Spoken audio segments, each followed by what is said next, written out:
How's it going, everybody? I'm Jason Ostrowski, and welcome to another episode of the Everything Real Estate Podcast. My guest for this episode is Vince Leisey, president of the Berkshire Hathaway Home Services Network and HSF affiliates. He also remains the CEO of BHHS Ambassador Real Estate in Omaha, Nebraska. Licensed since 1985, Vince is one of those rare leaders who builds culture with intention and backs it up with extraordinary results. Over time, Vince has organically grown BHHS Ambassador Real Estate into the massive juggernaut that we see today, home to roughly 1,000 real estate agents and on pace to approach nearly $4 billion in production for the year of 2025. That kind of success doesn't happen by accident. It comes from dedication, discipline, and a commitment to elevating the people around him. This episode is aptly named The Philosophy of Vince, and we're diving into exactly that, his approach to culture, coaching, sales, technology, and the life lessons that bring a new infectious energy to the BHHS network. I'm really excited to share this episode with you, so let's jump right into the conversation with my special guest, Vince Leisey. Oh man, I am genuinely thrilled to welcome my next guest to the podcast today. He is the new president of the Berkshire Hathaway Home Services Network and continues to be CEO of BHHS Ambassador Real Estate based out of Omaha, Nebraska. His name is Vince Leisey. Vince, how's it going out there in Husker territory? It's going great. It's going great. It's starting to get a little cold, as it probably is in Philly also. So I like warmer weather, but other than that, things are going great. Well, you and I were just talking about Laguna Beach a little earlier, yes. and it just gets my mind churning to migrate to a warmer climate this time. Absolutely. So to start our conversation together, if I can, I want to start by telling our listeners who may not be familiar with you a little anecdote. And for those that don't know Vince, all it really takes to know exactly who Vince is to go to any single one of our BHHS conventions. Now, at our convention, you'll see thousands of agents from all across, different parts of the country and beyond that attend each year. And if you're wondering, how am I supposed to find Vince in this massive crowd? All you simply need to do is find the guy dressed unlike anyone else in attendance, probably wearing flip-flops, popping up on stage with big brokerage energy to receive several awards each and every year. And when you go to the convention each year like I do, you quickly learn that this guy has to be doing something really right and really special out in Omaha. He also hosts a national event, or did host a national event for our agents called Explosion every year. He is also a prominent contributor to the BHHS Rethink Council, and now his role expands as the new president of the BHHS network. And we have him here this week to pick his brain a bit. So we're calling this episode The Philosophy of Vince when it comes to real estate, business, sales, and some life wisdom as well. So Vince, I know I was very long-winded with that. Are you ready to get started with me? I'm ready. Let's roll. All right. So let's start with the philosophy on culture. You've often talked about the power of culture in real estate. What does culture really mean to you, and how do you intentionally spread that culture across an entire brokerage or brand?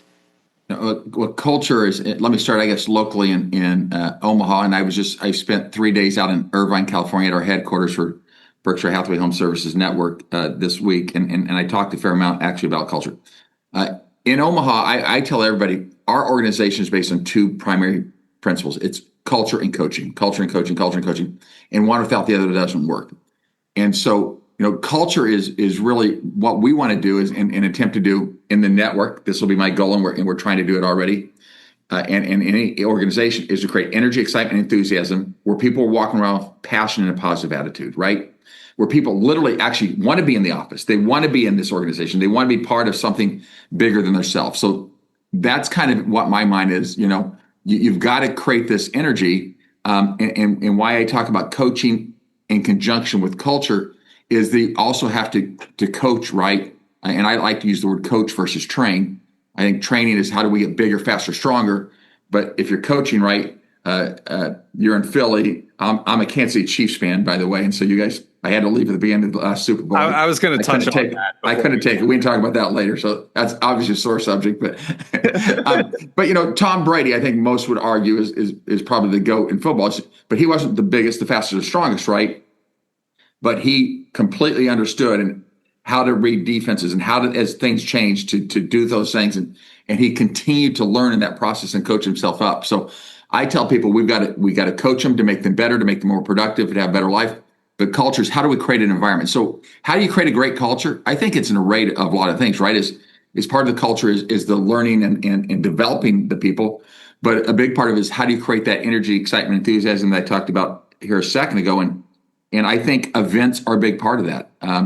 I can tell you what we do locally here at our brokerage, and I can tell you what I want us to do as we continue to move forward at the network. But locally we have grill offs and we have grill outs, and we have we say bring your family, right? Because we want to support just not our agents and our staff. We want their family members to support what they're doing and want them to want to be part of this organization. So we have, we'll do a water slide or a bounce house or a game of bags or something like that. Like invite people. We'll have a face painting for kids. We just had a trunk or treat where we had a bunch of trunks and I think 15 people made huge pots of chili or soup and hot dogs and stuff like that. Or we have grill offs where we have 15 people that are doing ribs and briskets and whatever. And real estate agents are highly competitive, so I like getting those juices going to them. But it's always invite your family, your significant others, to get people to do that. So I think when you bring people into those type of environments, that's great. But then when I also talk about events, as you said in your intro, I do a thing called Explosion every year. That's not for agents in my office. That's for top producers around the Berkshire Hathaway Home Services network. But also we do those things within our organization. We do kind of like a mini explosion here in February or March for our agents, where we have all top producing agents come and do takeaways and share with each other. And there's an energy created there where we bring us together. We just got done doing a 6-week class starting the 1st of October that we do every single year, that typically has 100+ people in it, where agents come together and there's accountability, which nobody likes, but it's goal setting. But it's energy is created when we put people together in live events. I am a big fan of live events. Quite honestly, I think COVID has hurt many cultures. To be honest with you, I've talked to many business leaders, even outside of the real estate industry, and they're like, we've got to bring our people back in the office more often, because that culture, when you bring them in a brick and mortar physical space, and I think brick and mortar is not dead. I would argue that all day long with anybody. There's more idea sharing. There's more collaborating, right? There is more energy. When we did during COVID, our masterminds on Zoom calls or Teams calls, but we were doing them on Zooms, you could feel there was less energy. And then when I started bringing people back about 6 months later and said, we're going to do them live again, I'm like, do you want to continue to do them on Zoom or you want to do them live?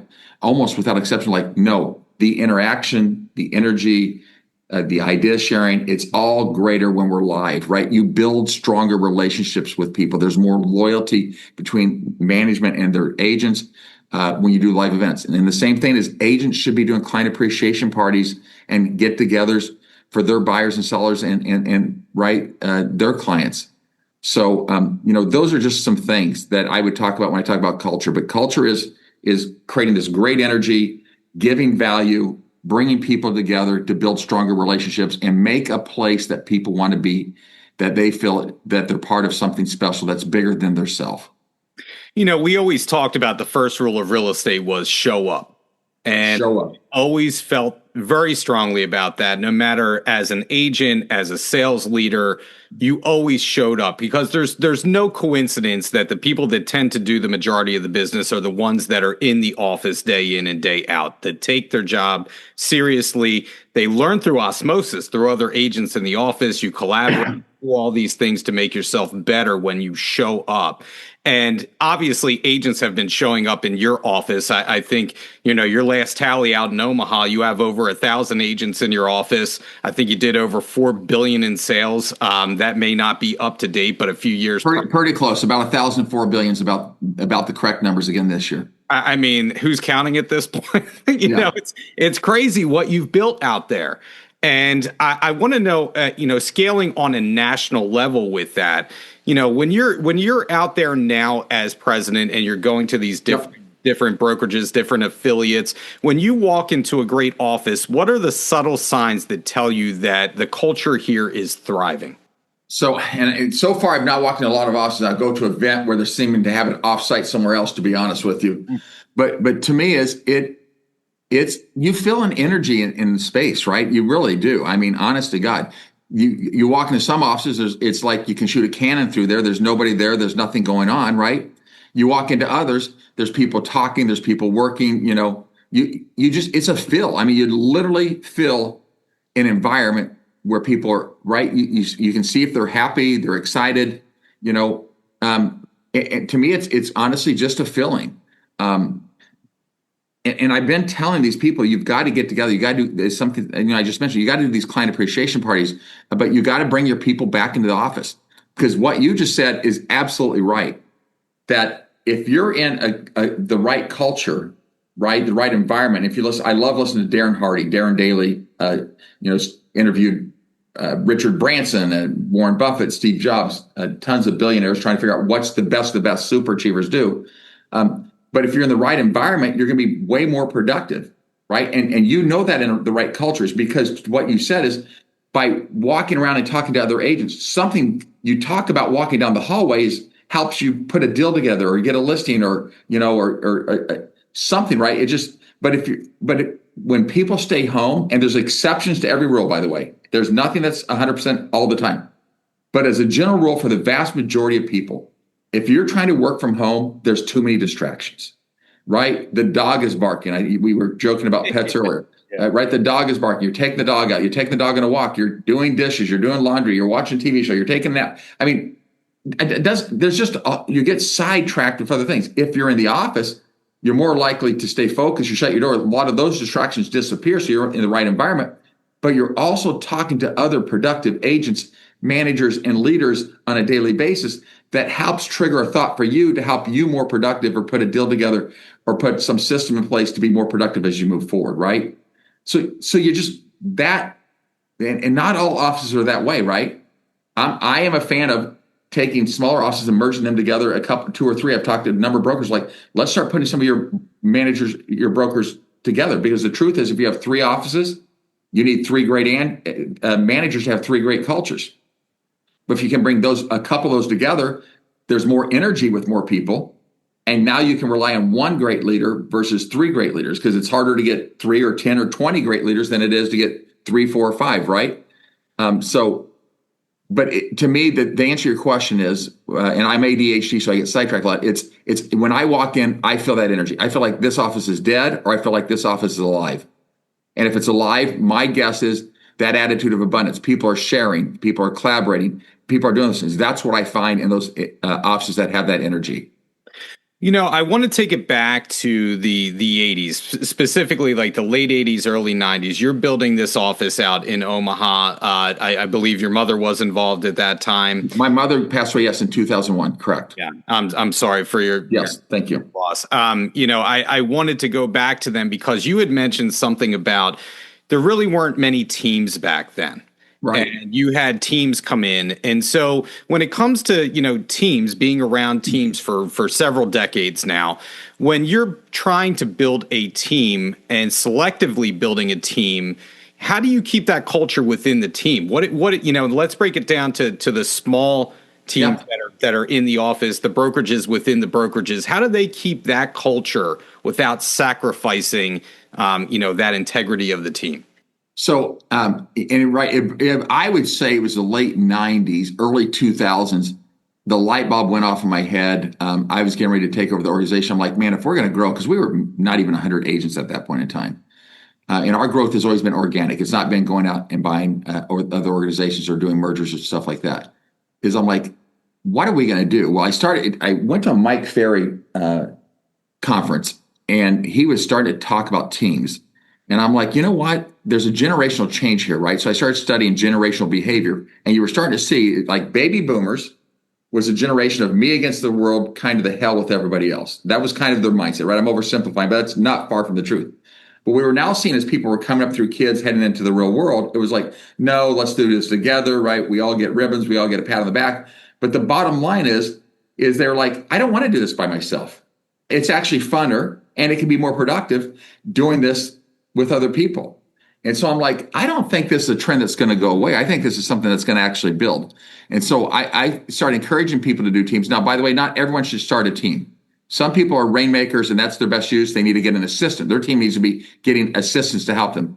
But so how do you build that team? I mean, the reason teams are so valuable is because there's a better system right there because they're smaller. As a large brokerage, we can't every single day help people, hold them accountable, walk through their systems to make sure they have the right systems, help them with their mindset to do discipline. We can do that stuff on a regular basis, but it's not every single day. So the value in a team is you're the smaller knit group that gets together on a regular basis. There is more, again, attitude of abundance, sharing of ideas. Here's what works. Here's what doesn't work. We're idea sharing. We're collaborating. We're helping everybody out. But on the team, you've got to figure out who you want to be, right? Are we going to be a team and lead gen, Zillow and Realtor.com is our source of how we're going to grow our business? Or are we going to be a team and we're going to go out there and we're going to find projects with builders and whatever, and I would always say, no matter what you're doing, always have a core business based on buyers and sellers that are existing houses, right? Individuals that you're building and nurturing relationships with. But as a team leader, that integrity, you have to set expectations up front. You need to say, you know what? I'm going to expect you to show up. I'm going to expect you to attend these meetings. I'm going to expect you to do so much prospecting. I mean, as a team leader, when team leaders get frustrated, in my mind, in my experience, it's typically been when they've not set any expectations or very minimal expectations. And then that means everything's acceptable, right? If they never prospect and they just, when a deal falls out of the sky, they get a deal. You've now set that standard as that's the lowest, that's the standard that is acceptable for your team.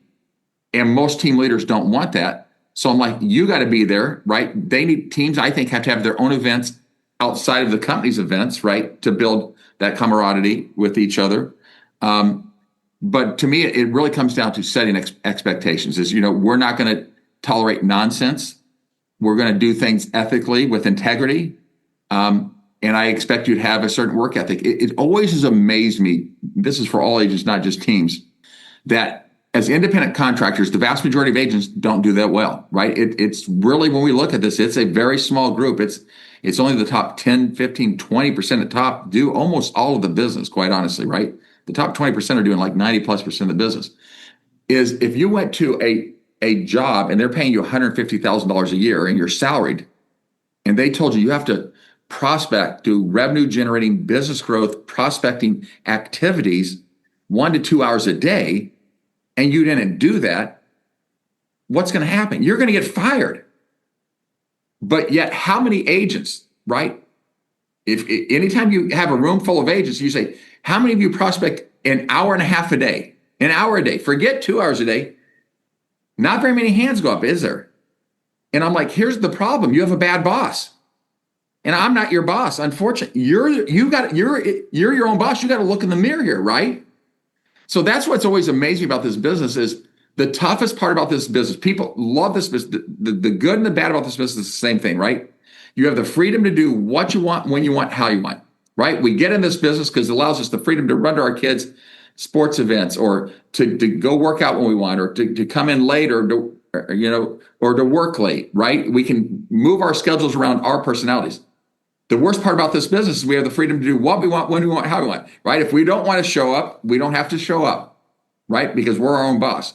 So that's the good and the bad, all about this business, all wrapped up in the exact same thing from my perspective. Well, you're leading me to my next question on your philosophy.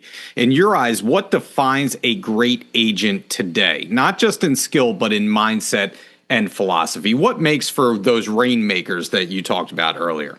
Well, in my mind, it is way more mindset than skill. Because the vast majority of us, if we come to sales meetings and we listen to anything, we can figure out what activities we need to be doing to be productive, right?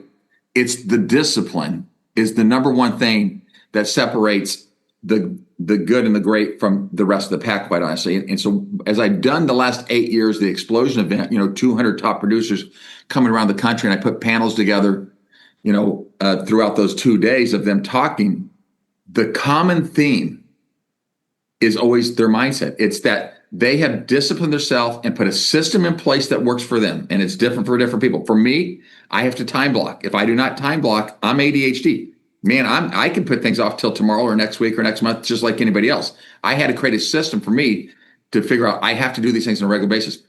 They are disciplined enough to understand on a regular basis, right? That 1 to 2 hours a day that I talked about, that they put a system, that they do little things consistently over time that they know is going to help them grow their business. And when they do that, then basically their pipeline is always full. They always have buyers and sellers in that pipeline.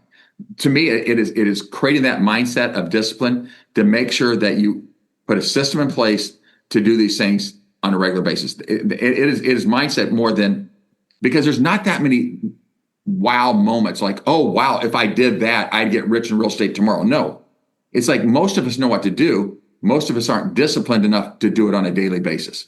I was asked recently, I'm actually going to be on a panel coming up, and they sent out a Google form, talking about real estate, talking about prospecting, talking about what we do for lead gen.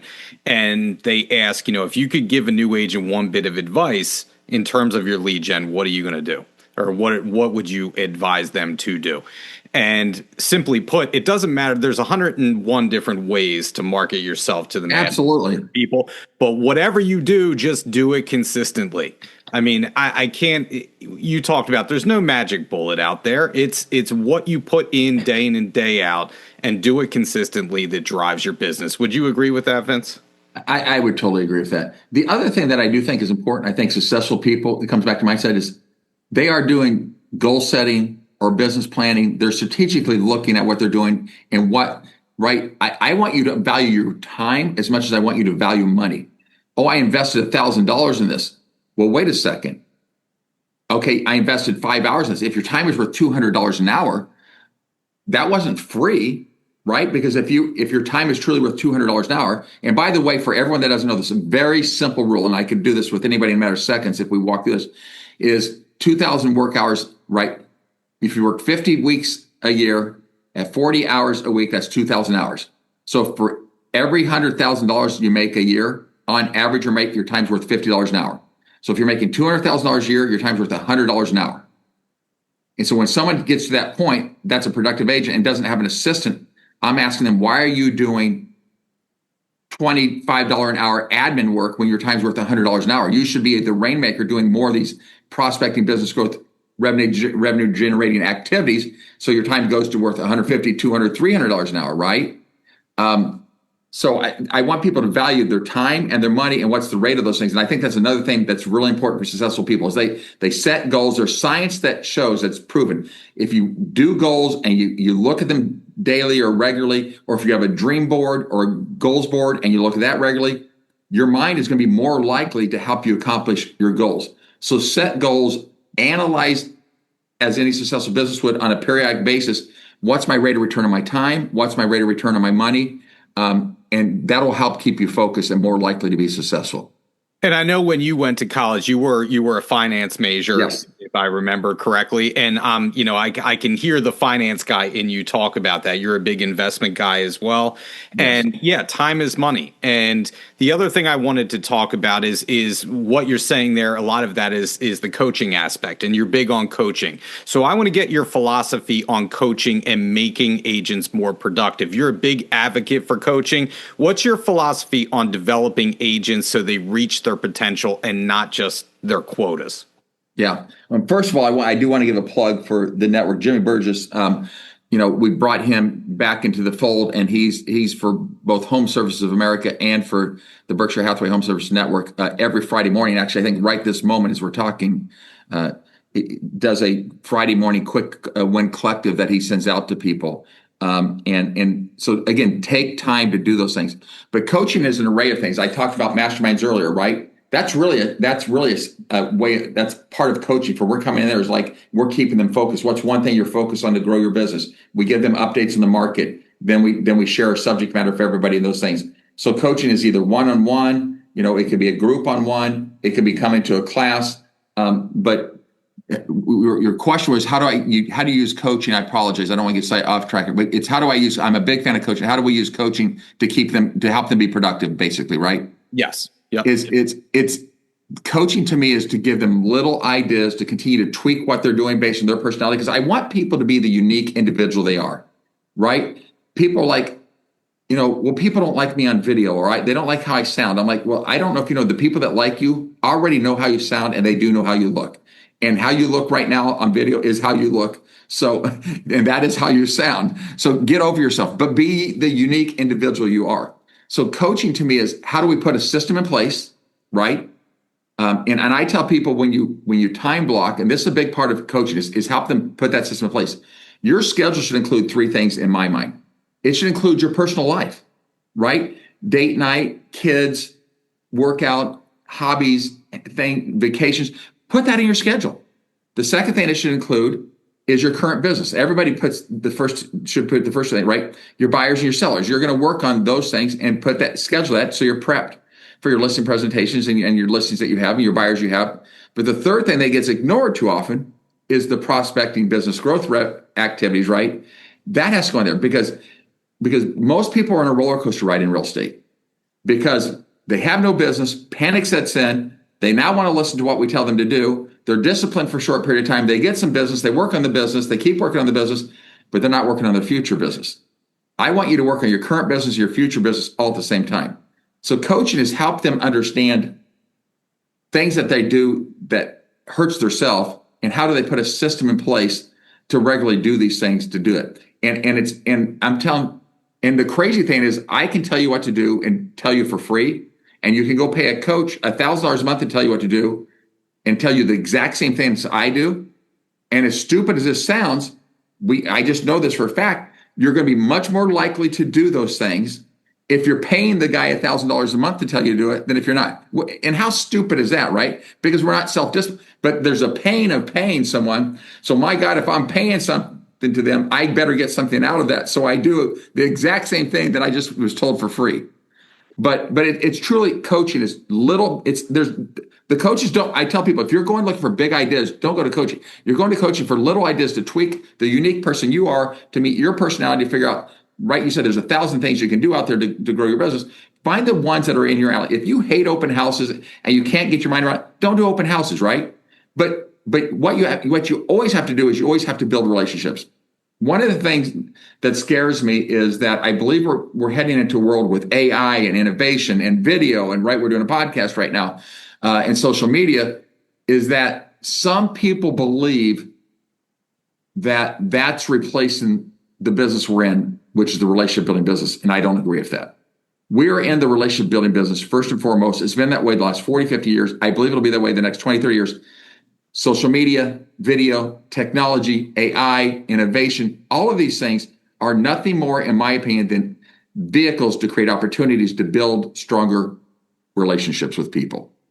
Go ahead. Sorry, Vince. Yeah, I again, you're leading me to my next question, because you're speaking my language from a relationship standpoint. Because, when everybody goes one way, I like to try and go the other way. And if everybody is going the way of technology, I like to double down on relationships, because I feel like that's always what we're about. It doesn't matter. Technology changes through time. I mean, even 20 years ago, I've only been in the business 20 years. I mean, that's a long time, but comparatively speaking to other agents who have been in the business 40 plus years. But when I started, we were still typing agreements on a typewriter with carbon.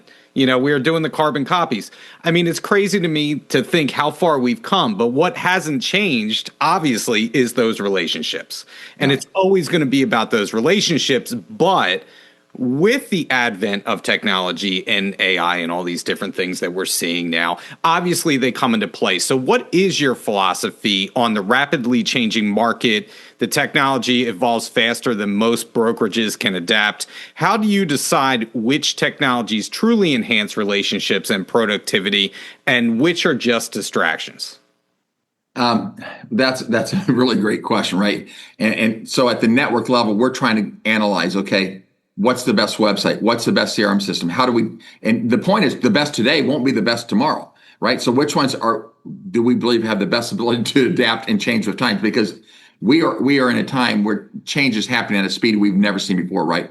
So I do believe AI and technology, you almost have to look at them separately, right? technology, we need to look at the websites, the CRMs, the Canvas, the tools that we have over here, and how do we keep picking best ones that are now adopting AI. Like within the Berkshire Hathaway Home Services Network, we have Soci, and we've added AI to that. And Chalk Digital's adding AI to this. We've had all of these tools that we've had that's adding AI to that. So I think we have to have an AI initiative. And Rajiv in your organization is helping me lead some workshops and head down those paths of what do we do there. Is AI, I think, needs to be an initiative that we look at in and of itself, separate from technology, understanding that they're married together and right, that one does complement the other, and we need them, with each other. And then we need to understand how those are going to build relationships. So I guess when there's so many out there, quite honestly, it makes your head spin. So I think you've got to go look at those and not overcomplicate it, because that's one of the things that scares me is when you try to do too many things at once, you do nothing great. So you got to figure out which ones. You got to do some homework. You got to figure out which ones match who you are, what you're trying to accomplish, and it's going to best help you get where you want to go at the end of the day to build stronger relationships, right? Because what is technology trying to do? Help us communicate more frequently with more clarity, right? And do things faster. I love what Rajiv said. He says, I do this podcast every week, and it would usually take me 30, 45 minutes, I believe he said, to get it done. He says, now I've used AI to help me format this, and it's taken me 5 to 10 minutes to get this done, right? So we want to figure out where we can use these things to help us be more effective and efficient, get things done sooner, just as well, if not better than we did before.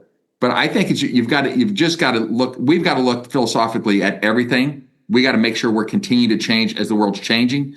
But I do believe less is more. So as I went into the network, I'm like, guys, let's not give them more tools, right? Let's figure out the best tools we have. Let's make those tools better. And let's get in zero on those things that we believe is going to have the greatest impact for the most amount of people in the shortest period of time. And so we're trying to figure out what are the few things with the greatest impact, understanding AI is really moving here, right? I mean, we weren't talking about AI 3 years ago, right? OpenAI, I believe it was like 3 years ago last month, just started. And then, it was a couple years ago, Microsoft is offering billions of dollars to buy part of them. And now everybody, right? Amazon and Apple and Google and everybody has AI components and spending billions and billions of dollars on that. So what I know is what is great today will not be great 3, 4, 5 years from now. So my philosophy is we've got to keep our eye on the ball, making sure that we're partnering with people. I don't want us creating all of it ourselves. We're partnering with people in the tech world and the AI world that we believe has the ability to change as things change, so we can continue to enhance the tools that we have to give the greatest value to our agents. And I am very agent centric, and it's not to ignore the broker. My belief is if I can get to the agent and give them tools, like we set up this Zillow Showcase program for everybody. And it's been a great thing to give us a competitive advantage for our sellers. And it's also a lead generation tool in addition to that. But it's like, how do we get agents the opportunity to get tools to make them more productive, to make them more money? And I tell the brokers, I'm like, listen, if I'm making your agents, if we as a network, not me, if we as a network are making your agents more productive, they're going to be more loyal to the brokerage and to the brand, right? And the byproduct of that is we're all going to make more money. The agent's going to make more money. The brokerage is going to make more money. That's a win-win-win situation. And that's what we're really trying to create using technology here, is how do we ultimately, at the end of the day, our client, as from a network and a brokerage perspective, should be the agent. The agent's client should be the buyers and sellers in public. And so we all have to understand who we're trying to help and how we're trying to help them. But technology, innovation, AI is a critical part of that. And we've all got to do our homework. We got to figure it out. But I would just continue to suggest less is more. Don't overwhelm yourself trying to do 10 things at once, because you're not going to do well, probably at any of them. I was going to say, I was in a class with Rajiv last week, and Yes. when Rajiv really started to pick up on the AI, a few years back, we hosted a webinar together. It was like a 3-part series, and since that time, Rajiv has just exploded, in terms of his AI knowledge. And we were in a class together last week, and taking some of that knowledge, Rajiv, I updated all my bios, my profiles, all these things that are maximizing now my SEO within, ChatGPT, right, and OpenAI. And it feels like another full-time job sometimes. And so from an agent perspective, I know we always want something that's going to be fast, reliable, and it's going to help us sell more houses. And how can that be done? And so I always look at technology that way. What's going to help me do things more quickly to save me some time so I can be out there with my clients and get the job done? And I think that's what agents want, right? So I don't know if you think in terms of technology in that regard, you could disregard. I do. You could disregard the stuff that bogs you down and go with the stuff that actually lets you and frees you up to do what you should be doing. And what technology helps keep you connected to build that stronger relationship, right? Like internally within my organization, and I know different people are using different things, and I'm going to look at this at a network level too. But we have HomeBot, which has a 70% open rate as an email, which is incredible because what email ever, but there's a valuation part of that. And we have found homeowners like getting there and look at that. So my question is, what allows you on a monthly basis to send something out to them that the client finds a value that they're engaging with? Right. So those are the type of tools you need to look at using is what connects me with my clients that adds value, that builds a stronger and nurtures a stronger relationship for me. Absolutely. All right. So let's talk about your philosophy on being the president now of Berkshire Hathaway and its affiliates. How do you create alignment between the corporate vision of Berkshire Hathaway and the affiliates and the individuality of each local affiliate in the network? I think there's some common themes, right? If you're going to be successful in the world, I have three primary focuses. It's to change, to grow, and to add value, right? And then I've got a lot of initiatives under there, right? We've mentioned a whole lot of them here. Is I think brick and mortar helps build great cultures. Is how do we create a great culture? Well, brick and mortar and live events is part of that. I'm increasing our events. You know, my explosion that I was doing locally in Omaha, we're going to do a couple times. I'm going to have more broker meetings where I'm bringing broker owners together to talk to them. It's, convention and summits came back, and under my watch, we're going to continue to have those type of things because, right, those are great things for us to learn, to educate, to network, and to grow together. So those initiatives are, more events, build that better culture through brick and mortar and other things. Coaching, which is a big win of getting Jimmy back here. Quite honestly, AI and Rajiv leading that charge. Technology and continue to improve those things there.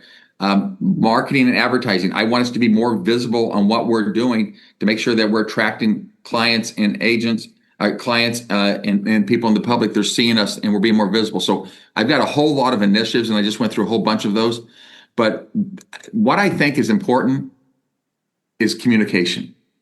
We as a network have a burden on us, and I've been hammering on every one of my division heads out there, is you can't operate in technology as a silo and not tell the business consultants that are getting information out to the agents and brokers what's going on, or advertising, because maybe we should be putting this on social media for people to see, right? It's good for the public to see if there's tools and relationships that we have that's beneficial to them, like that might draw them to our agents.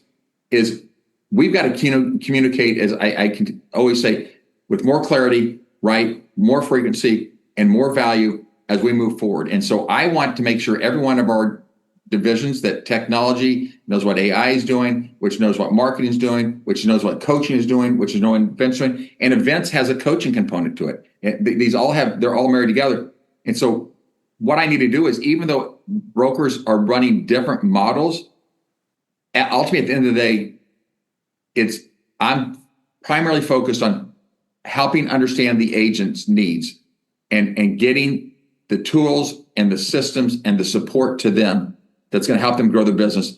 And then making sure that the broker is in the loop on this. So they're there to make sure that they're promoting, that Soci now has an AI component. Chalk Digital is doing this, and we're looking at maybe making some changes to even make that more effective and efficient for us. The Zillow program adds value to your seller, and this is why it's helping you get more listings, and quite honestly, get some lead gens. So we're going to make sure at the broker level, the network level, that the management and the brokerages, we're going to communicate more effectively, understand the value. Like when we came out with the Zillow thing, I'm like, I want one marketing piece to go to the agents, and I want a different marketing piece that the agents can use for the consumer, because there's going to be value to the agents and something that doesn't really matter to the consumer. But we have to understand how they use it, why they use it, and so forth. So to me, at the end of the day, regardless of what the business model the brokerage has is, we're all in the same business of selling houses. And I understand all businesses are regional, but the trends have been pretty much across the board. When the markets are going crazy in COVID, everyone in the country was selling more houses and prices were going up. Things have slowed down. The last 3 years have been the worst 3 years for the number of units sold in the United States over the last 25 years. People are like, it's local, it's local, it's local. It is local, but there's some themes. Interest rates go up. Interest rates go up for all of us.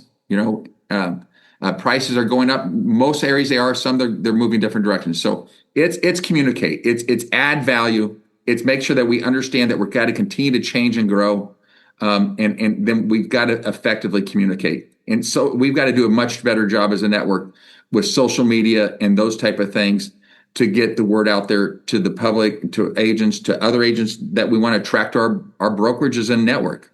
But to me, it's communicate what we are adding value for.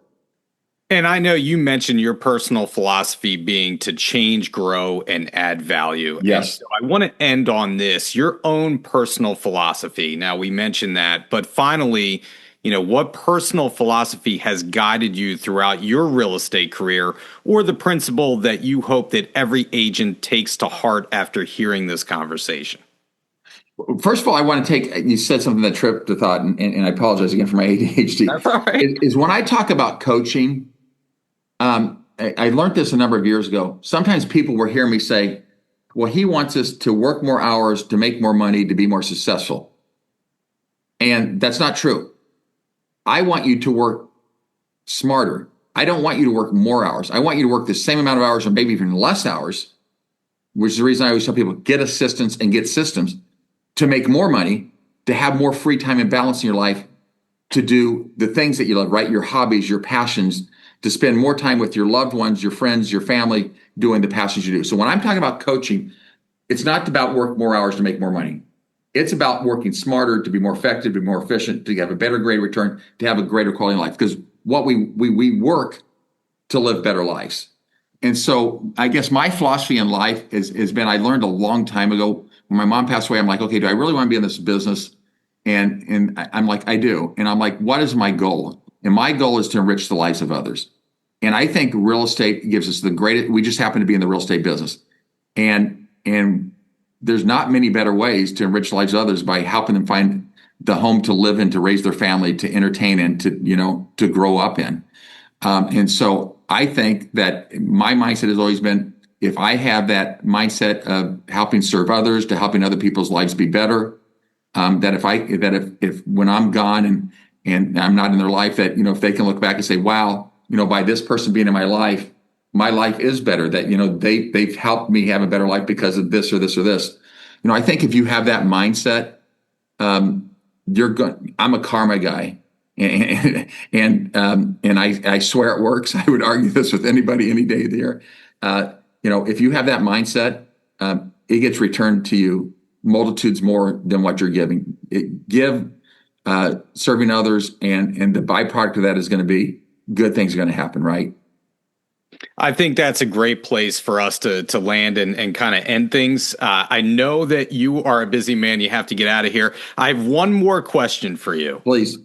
So I know you're a big Cornhusker fan, obviously, right? I went to Nebraska. I'm more of a pro football fan, but yes. Okay. All right. So that's what I'm leading into now. All right. It kind of, I do have to say, it kind of breaks my heart that you are a Chiefs fan, but you are not the only Chiefs fan. I find out a couple weeks ago that Chris Kelly is indeed a Chiefs fan as well. He was Kansas City, yes. I'm sensing a conspiracy nationwide now. Are we going to wake up one day to find that Patrick Mahomes is now the Berkshire Hathaway CFO? Probably. We can only hope. We can only hope. I'll tell you what. Or maybe it may be Taylor Swift, which I think is a Philly girl. I think she's financially the smartest of all of those people related in that organization. So we'd probably be better suited having her as our CFO. Yeah, I'll tell you what. If Travis Kelce opens up the convention next year, I'm just going to cry foul. That's all I got to say. And the New Heights podcast is now the Berkshire Hathaway approved podcast for everybody to listen to. Absolutely. Absolutely. I love the Kelce boys. They're spectacular. Yeah. All right. Well, listen, Vince, I love talking to you. I wish we could do this all day. I know you have to get going. I appreciate your time. thank you for joining us and giving our agents your perspective on things. Again, the philosophy of Vince, and I hope that we can say hi to each other at the convention and we get to do this again one day soon. Yeah, I appreciate it. Thank you for the time. Let's go grow, have some fun, and enjoy life, guys. I thought you were going to say, let's go Chiefs, but let's go Chiefs. Yeah, the Chiefs need to go. They're not even in the playoffs right now, so we'll see. All right. Take care, guys. Thanks, Vince. I appreciate it. That was the conversation with Vince Leisey. Great guest, great guy to talk to, very down to earth. And here are a few takeaways that I had in my conversation with Vince. Number one, Vince talks about his main goals, and his main goals are to change, to grow, and to add value. If you take anything else away from this podcast and just take that philosophy and put it onto your own business, how are you changing today? How are you adapting with the times? How are you changing the way that maybe you do a listing presentation or another part of your business to further your career and make yourself better? How are you growing? How are you educating yourself right now? How are you expanding your knowledge within real estate? And of course, how are you adding value? Because that's what it's all about, right? If we provide value to our clients, our buyers, our sellers, that's going to get us more business and make us more successful. So think about that. How are you adding value today to what you do going into the new year? Number two, I love the way that Vince talks about accountability with his agents. He talks about he's not your boss. You're your own boss. So if you're not accomplishing what you want to accomplish in this business, sometimes you have to have a little self-reflection, a little introspection, and get out there and do the things that you are not consistently doing every day. So if you are having problems having a consistent business, remember to get out there every day and to prospect for a couple hours. Make sure that you have a marketing plan, that you know your numbers, you have a business plan for 2026, and that way you will hold yourself accountable and continually grow your business. Last but not least, ultimately, Vince has grown his brokerage to the heights that it is today based on relationships. And just remember that people always want to do business with those that they know, like, and trust. And building a brokerage or expanding the BHHS network is the same thing, is that people know, like, and trust Vince. Life is filled with different relationships, and our real estate business is no different. If we focus on building those relationships with our clients, strengthening our sphere of influence, getting out there and meeting new people, then our careers will thrive. And I know that there's a lot of tech out there. There's a lot of systematic stuff that we can be doing to supplement those relationships.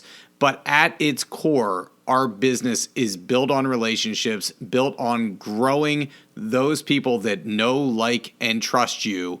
And that way, our business will continue to expand and grow in the years ahead. Well, that's it for the podcast this week. We will be back in another couple of weeks with a new topic, a new guest, and as always, if you want to hear about something that we haven't covered yet, please reach out to me, jason.ostrowski@foxroach.com. And if you haven't liked or subscribed or left us a review yet for the podcast, please do so. It helps us to reach more people. Once again, this is Jason Ostrowski saying stay safe out there, stay selling, and we'll catch you on the next episode of the Everything Real Estate Podcast.